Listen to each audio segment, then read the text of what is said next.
Entry of the new partner with goodwill, यानी नए साझेदार का प्रवेश ख्याति के साथ। ठीक, यानी हमें यहाँ दो चीज को पढ़ना है इस चैप्टर में। पहला तो नया साझेदार आएगा, और दूसरी चीज वो जब आएगा तो साथ साथ ख्याति को भी क्या करेगा, लेके आएगा। अब उस ख्याति का मूल्यांकन कैसे करना है, ये ख्याति जो शब्द आ रहा है इसको याद रखिएगा, इसके बारे में अभी थोड़ी देर में हम चर्चा करेंगे कि ख्याति होती क्या है, कैसी है। पहले बात करते हैं नए साझेदार के प्रवेश की। ठीक, भारतीय साझेदारी अधिनियम 1932 की धारा 31(1) के अनुसार सभी साझेदारों की सहमति से किसी नए व्यक्ति को फर्म में साझेदार बनाया जा सकता है। लेकिन जब कोई नया साझेदार हमारे फर्म में इंटर करता है तो कुछ समस्याएं हमारे साथ उत्पन्न होती है। क्या? तो कुछ समस्याएं पैदा होती हैं। पहली सबसे बड़ी समस्या होती है कि नए साझेदार की पूंजी क्या होगी। भाई पुराने साझेदार हैं, उन्होंने कुछ कैपिटल हमारे साथ लगा के बिजनेस को, फर्म को स्टार्ट किया है।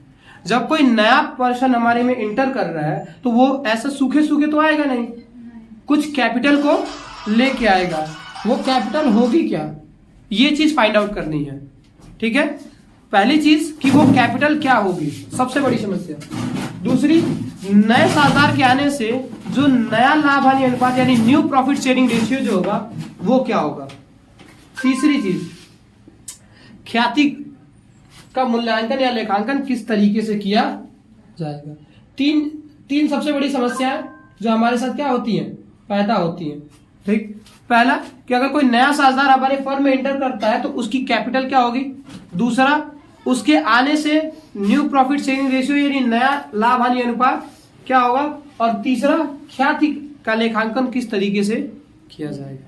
ठीक है, पहले बात करते हैं न्यू प्रॉफिट शेयरिंग रेशियो की।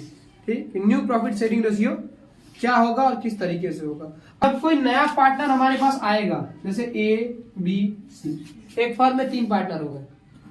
ठीक है, ए बी और इसमें डी नाम का एक पर्सन है जो नया हमारे पास क्या हो रहा है, एंटर हो रहा है। ठीक है, पहले ये रेशियो था इनका 1/3, 1/3 एंड 1/3। ठीक है, ये इनका ओल्ड रेशियो है। अब इनका जो न्यू रेशियो होगा, डी के आने से इनका प्रॉफिट शेयरिंग रेशियो क्या हो जाएगा, चेंज होगा। और ये चेंज कब होगा, जब पुराने साझेदार क्या करेंगे, कुछ सेक्रीफाइस करेंगे। जब ए बी सी अपने में से सेक्रीफाइस करके किसको देंगे, डी को देंगे, उसे हम क्या कहेंगे, सेक्रीफाइसिंग। इसमें 3 स्टेप होते हैं। पहला, मान लिया जाता है कि फर्म की संपूर्ण पूंजी, मान लेते हैं कि डी जो है 1/6 के लिए एंटर हो रहा है। कितने के लिए एंटर हो रहा है, 6 के लिए। तो इनको जो 1/6 देना है वो ए बी और सी तीनों आपस में सेक्रीफाइस करके देंगे। तो और माना गया कि हमारे फर्म का टोटल लाभ कितना है, 1 रुपए। तो हमारे यहाँ की पुरानी रीति है कि अगर कोई नया मेहमान हमारे घर आया होता है तो पहले उसको पेट भर खाने के लिए दे दिया जाता है, बाकी जो बचेगा घर वाले आपस में बांट लेंगे, है ना। तो डी हमारे लिए क्या है, एक नए मेहमान के रूप में है। तो सबसे पहला हमारा फर्ज बनता है कि हम 1 रुपए में से जो डी का हिस्सा है वो क्या कर ले, घटा ले, उनको दे लिया जाए। अब हमारे पास जो बचेगा 5/6 बच रहा है। अब ये 5/6 में पुराने साझेदारों को क्या किया जाएगा, सैक्रिफाइस किया जाएगा, बांटा जाएगा। क्लियर। पहला स्टेप तो मुझे ये करना है कि मुझे मान लेना है कि फर्म की जो टोटल प्रॉफिट है वो कितना है, 1 रुपए है।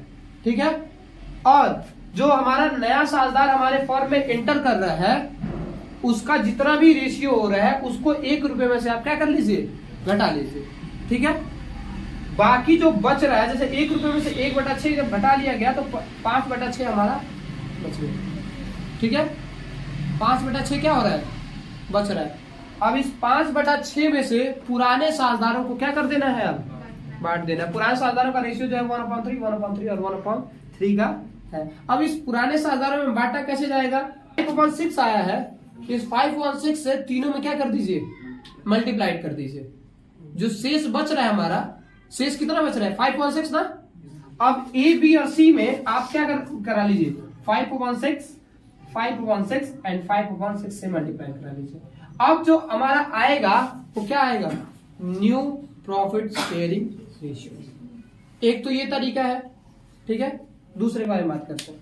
ए और बी एक फर्म में पार्टनर है जो लाभ हानि कितने में, 2 संबंधित 3 में बांटते हैं, ठीक है। वो सी को नए साझेदार के रूप में इंटर करते हैं, सी को कितने के लिए, 1/5 के लिए, ठीक है।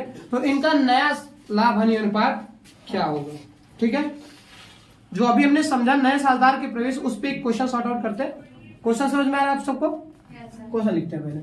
एक फर्म में साझेदारों की कौन कौन से हैं, ए और बी। इनका ओल्ड प्रॉफिट शेयरिंग रेशियो क्या है, ओल्ड प्रॉफिट शेयरिंग रेशियो क्या है इनका, 2/3, यानी 2/5 और 3/6, ठीक है।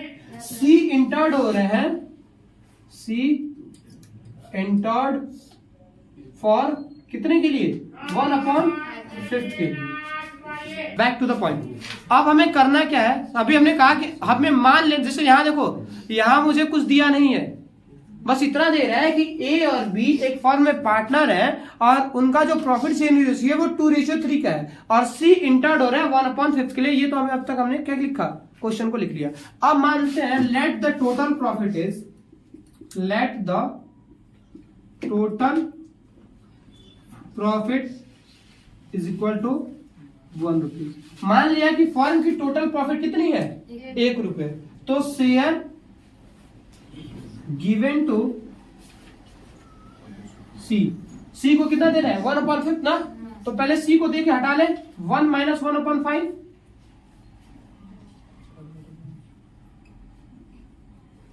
बच कितना जा रहा है हमारे पास, 4/5 बच रहा है, ठीक है। सी को देने के बाद रिमेनिंग शेयर जो बच रहा है, हम लिख सकते हैं रिमेनिंग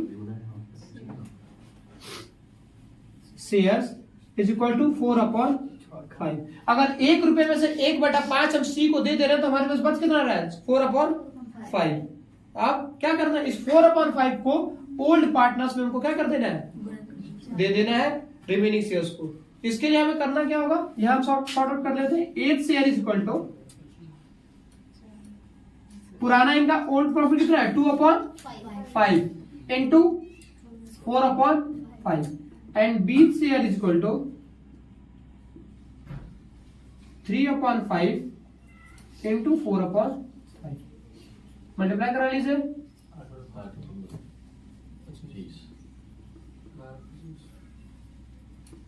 अब देखो हम यहां लिख सकते हैं new profit sharing ratio equal to A B और सी कितना, 8/25, 12/25 और 1/5।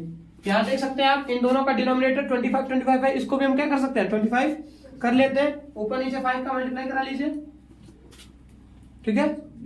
ये हो जाएगा 8/25, 12/25 और 5/25, यानी न्यू प्रॉफिट शेयरिंग रेशियो होगा 8:12:5।